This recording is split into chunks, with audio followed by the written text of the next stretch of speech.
All right, just in from the White House, an incident involving the Secret Service. With me now is NBC's Kelly O'Donnell at the White House. Kelly, what do we know? Well, this was an incident that happened in the last couple of hours where a uniformed Secret Service officer was injured on the street near the White House, and the Secret Service has arrested one individual for breaking a security barrier and assault on an officer. So this is near the White House on 17th Street, just about a block away from here and a part of the larger complex. And there was a Chinese delegation motorcade that was also moving through the area that had attracted protesters. That is often the case when there are officials from the Chinese government anywhere in Washington, and the United States Secret Service has a responsibility to care for any foreign dignitaries that come into the United States. So there was an incident where protesters broke through a police barricade, were in the street, an officer was injured, and there has been one arrest in that incident. We are expecting more details on the condition of the officer and if others were injured. There also appeared to have been some contact between motor vehicles within the motorcade and individuals. We have not been able to get a report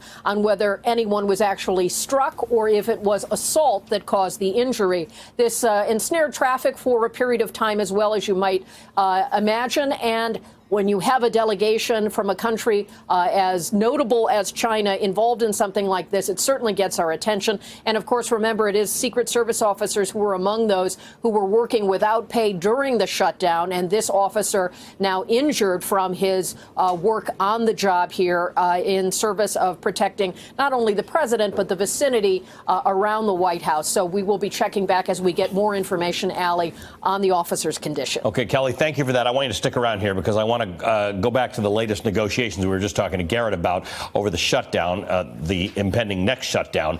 At the heart of the debate is the president's insistence on a crisis at the border, something he said can only be solved with a wall. This is not a big enough crisis, however, Kelly, for his own intelligence community to have addressed yesterday during their annual briefing to Congress. In fact, their analysis largely contradicts the president's past claims on everything from ISIS to Russian influence. Let's listen.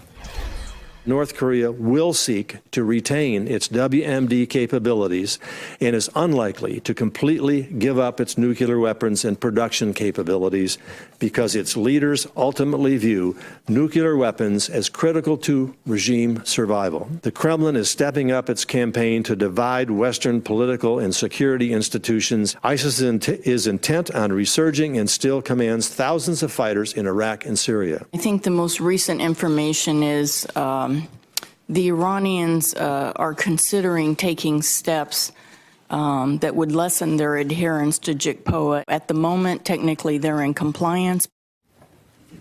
Okay, on that last point, that was CIA Director Gina Haspel. She seemed to have hit a nerve for the president because President Trump tweeted this morning, the intelligence people seem to be extremely passive and naive when it comes to the dangers of Iran. And then he ended with this exclamation, perhaps intelligence should go back to school.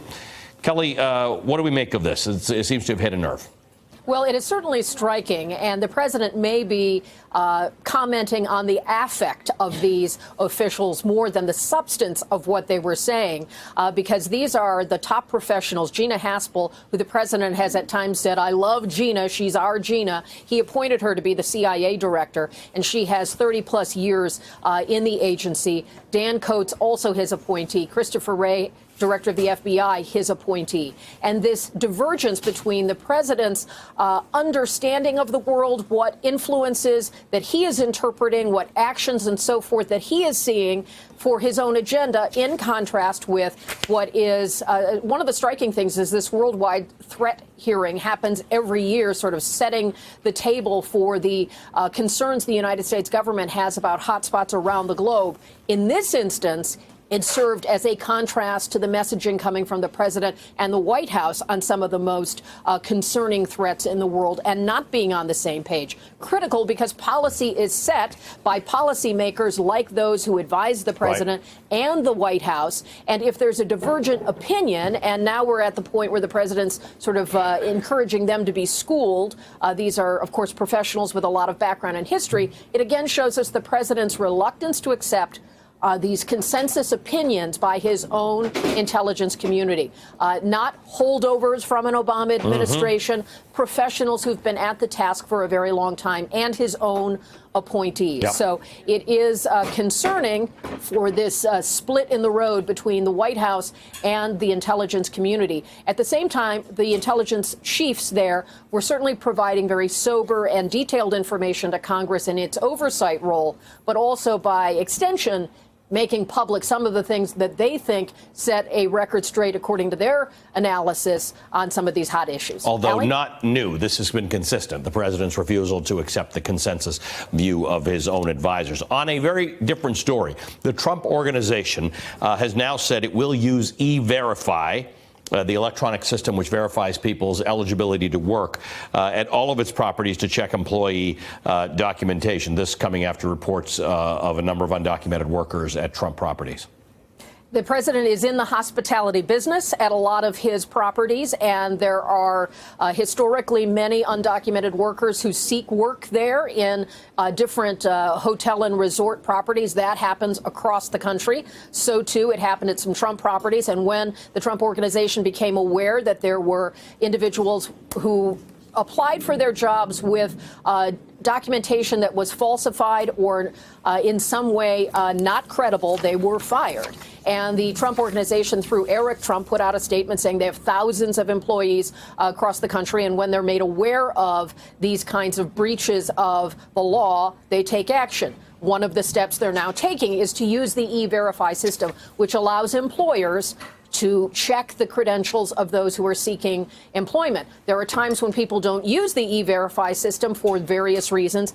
In part, critics of it say that those who do not use it are in effect looking the other way or want a convenient or more convenient labor pool. And that's one of the challenges. So the organization is saying publicly that it is now embracing this tool to make certain that its employees follow the law.